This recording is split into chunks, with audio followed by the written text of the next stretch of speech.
Up your game with TNT Plus and play to win. You are too old to bodybuild. It is time to hang up the posing trunks. Time for the tall white socks and jean shorts, right? Well, not so fast.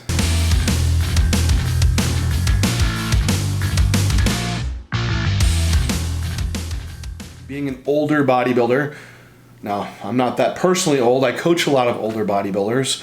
I'm 35, so technically, I'm a master's bodybuilder.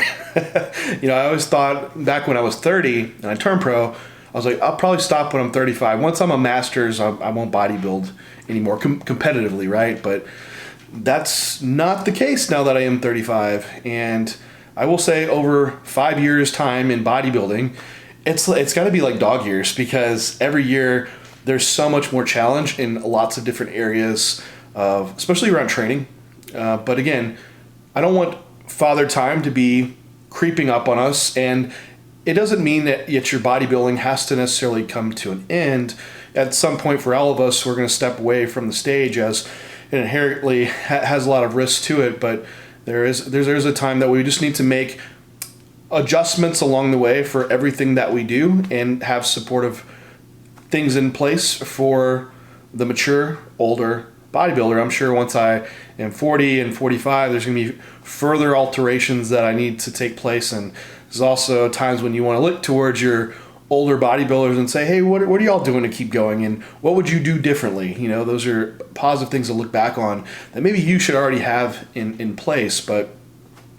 So I wanted to talk today about what can you do longevity-wise for the maturing bodybuilder. And this really caters to those that are 35 plus, but a lot of stuff might still have application even if you are a younger bodybuilder and you might have difficulty with training or sleep issues or nutrition aspects and even supplementing. So that's what we're going to get into today. So what can we really do, number one, training-wise? And there's a few things that really are able to adjust, and the things that we see problematic-wise as we get older is aches and pains and stuff hurts, and you just can't just jump into the gym anymore. And that comes to the first point of what can we do is don't train through pain. And being younger, it seems like you had a little elbow pain or knee pain, and the next day you just sleep it off, right? It'd just be better. Now that's not the case. Like if something's bothering you in the gym, this should be a red flag for us, because it's something that's only going to get worse and can lead to injury, can lead to longer times out of the gym. So it's number one is don't train through pain.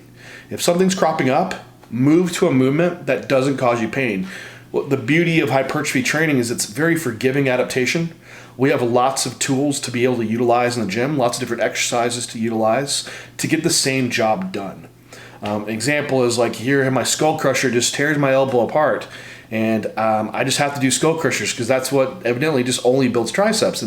That's not the case, and you have to look at, am I, already picking good exercises that fit my ability to move, and does that profile of the machine or exercise I'm using fit with my ability? So if you have a skull crusher and you're having to be bound into that movement, maybe it's better just, hey, grab a cable and allow it to move more naturally already in your joint plane. So pick a movement that fits within your ability to do so, that doesn't cause pain. If it's something you have in place that always leads back to elbow pain, you're like, have to take a break from it, then you're like, well, now I should be good to do skull crushers again, I'm going to add them back in. Just don't use them. Just don't go back to that movement. As you know, that's just not a good pattern for you. And pain, so if you have, say a shoulder pain, pain is a down regulator of muscle activation around that joint. So what the joint wants to tell all the musculature is, hey, don't contract as hard because we need to be safe. And so now you have a lower muscle activation around that, and also less stability around your joint. So to continue trying to train through it, you're going to end up to a point where you're just not even getting good stimulus to the muscle anymore. So that's the first one. Don't train through pain. Next would be move to a higher rep range.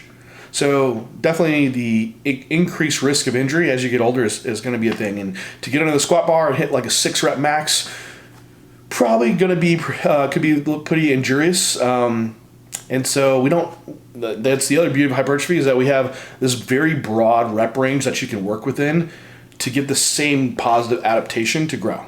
And really this could be from 6 to up to like 30 reps. So why do a 6 rep? Why even do a 10 rep? Like if you need to do a 15 rep on something, you absolutely can and get the same positive effect. Now, it might just suck to do 15 or 20 reps because it's going to be very cardiovascularly taxing. But however, if the stop point for you is your joints getting beat up after a few weeks of training, well, that's not sustainable training. And that's what we really should be programming for the older lifter, something that's sustainable. So adjust your rep range up. Add 5 reps onto what you're normally training if those are problematic for you. And maybe that's just exercise specific. And then within those exercises, you might have more problems just trying to jump into your compound lifts first like you did when you were younger. And I know ideally we want to choose movements that train at longer, put more tension at longer muscle lengths, like doing your squats first or doing a bench press first. But that also prevents a lot of the peripheral tissues from being as warm up, your wrists and elbows and shoulders. So you very much might need to be moving your compound lifts as a secondary movement or even a third movement and doing some isolation movements prior. I would argue maybe it's not quite ideal, but I would say what's even less ideal is getting injured off your first exercise that you do, and that's when commonly you see injuries as your first exercise and it's a compound lift. So transitioning those back. So maybe you leg press first, then you squat. Just an example. Then slow it down. Those explosive movements, moving from an eccentric to a concentric really fast, that puts a lot of tension within the muscle and connective tissue and can be higher risk for injury. It's also, sometimes those movements are also ones that we might not have as much control of. We don't have as much control, you don't have as much stability, and that's also when you might have some inappropriate loading or moving into ranges that you don't have strength in, just unintentionally, and then an injury happens. So just slow it down. And we know even for hypertrophy, again, it's a forgiving adaptation, you can move in very slow paces as long as you're approaching close to a failure point. It still has just as much stimulus for you.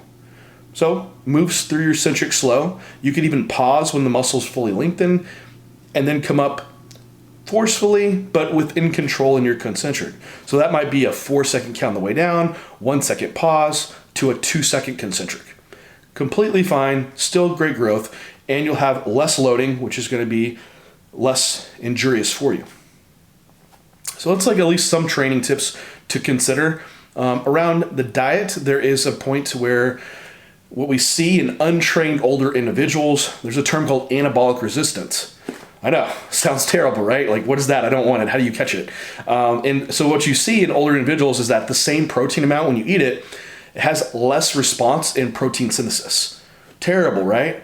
But what they've seen is if you have an older individual that's been weight training, that pretty much abolishes that aspect and you can still have the same response. So that doesn't really apply to the bodybuilder that's been lifting their whole lives. Now, as age, that stuff is just going to decline and that has multiple tudes around it, but I would still just ensure that you are consuming an adequate amount of protein. And that's the thing is with older individuals, protein needs go up a little bit to help retain tissue more. But as bodybuilders, we're probably already consuming quite a bit of protein. And if you're in that 1 gram per pound of body weight, the very high end, maybe 1.5 gram per pound, you're eating completely adequate amount of protein. Another consideration nutrition-wise is just make sure you're getting adequate vitamin D, because that's a common deficiency that I see in a lot of people that I do coach. And vitamin D is, we're finding out we have multiple roles in the body. Immune system function, reproductive function, brain health, bone health, heart health. It just goes across the board. So ensuring that when you do have your labs drawn, that you have a serum 25-hydroxy D pulled, and that you make sure that level is over 40. And that's what you want to look for vitamin D, but also not going over 70, because too much vitamin D can also cause some toxic effects too. So what we usually see is around 2,000 IUs of vitamin D is an adequate amount. And you might need more depending if you have some insufficiency to bring up those levels initially. Nutrition-wise, third point would also be adequate B12.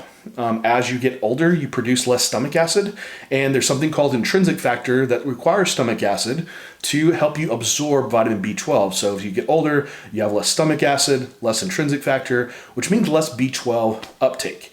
So you might start needing supplementing with B12. Typically, we consume a lot of B12 through all of our meats as bodybuilders, but you might have lower bioavailability. So supplementation might be there. Again, that's something that you can see in your lab work though. Another one, fiber. Huge. Fiber has so many benefits. We see this across multitudes of epidemiological studies. Cultures that are consuming higher amounts of fiber, for one, have good microbiome diversity, which is a positive thing. We're seeing more research on the microbiome, and having a lot of diverse bugs in the gut is promoting of more health for protecting the gut lining, and also seeing a lot of other things around the brain and thyroid function too that has to do with the gut health. So what can you do to really have great gut health? Is consume enough fiber. It's a basic one. But in bodybuilding, what do we eat? Chicken, white rice, stuff that's pretty devoid of fiber. So making sure you're getting 14 grams per 1,000 calories, or if you're female, 25 grams per day. If you're male, 38 grams per day is about the around what you would be consuming. That should be from a variety of different fiber sources. So having fruits, vegetables, and whole grains in your diet. I know you're saying, gosh, the dietitian in me is coming out, just preaching like the food pyramid, right? Like, come on, John, give me something more nuanced and advanced. And like, well, that's the thing. You have to graduate to the advanced stuff and nail down the basics first. And bodybuilding, most people aren't nailing those basics of eating fruits, vegetables, and whole grain fibers and making sure you have enough fiber. But what you do, that's a very solid aspect. And if you can do that one thing, that's going to cover so much for gut health. Next from there that I would address would be sleep. And this is going to be applied across all age segments. And as you get older, you usually have a earlier bedtime and you start waking up earlier. Also, the quality of sleep can start being diminished. You might be waking up more frequently to pee, or could be around just having some pain when you're sleeping, getting old, right? Training's been beating you up. And you're also more frequent to have some naps. So what can we do around sleep? And a lot of the things that I would tell even younger athletes is, well, for one, sleep is your number one recovery tool. So the better your sleep is, the better your training's going to be, the better your growth's going to be. So keep a good sleep routine, because as you get older, just one night of staying up a little extra later takes you a lot longer to get back to your norm than someone that is younger. So keep that routine really consistent. Go to bed at the same time, wake up at the same time, make your room focused for sleep, no distractions. So it means no TV, trying to make sure your windows are maybe blacked out so you're not seeing the neighbor's lights come on. Keep the bedroom for sleep and sex. That's what, I've always heard. Don't have your TV in your bedroom. If you're doing reading and stuff, like I would do that even outside the bedroom. Go to the bedroom once you feel like you are tired. Keep your bedroom cool. And if you are going to nap during the day, make sure it's early in the day so it's not so late that it's going to impact your sleep for later. Then also get out in some sunlight early on. Sleep cycles based around day and nighttime, and getting out in the sunlight can help with setting that rhythm in place. Last thing we need to talk about is supplementation. And as you get older, hormone functions decline, stress levels can be higher even then, and you even see drops off with we're worried about, for guys, we're worried about maybe prostate function, and we just want something to help with cardiovascular health. And so Animal has come out with the new Animal TNT, which is for the mature lifter. And just a few components in it is it has testosterone, which has been clinically studied to increase testosterone level. Now, this is not going to be like a hormone replacement level of testosterone, but it does boost your levels up. If it's for the guy that is looking like, hey, I don't want to do any type of testosterone replacement therapy, what could I take that might have some help in that area? And that could be it. It's also even shown with using testosterone that an increased in sexual function. And so let's say never helps for the spouse. Also, consideration is prostate. As you get older, it's common that men can start having prostate enlargement and issues, and some part of the issue around that is multifactorial, but one being inflammation of the prostate. Then also that can be androgen driven, so higher amounts of DHT, which is a converting hormone from testosterone.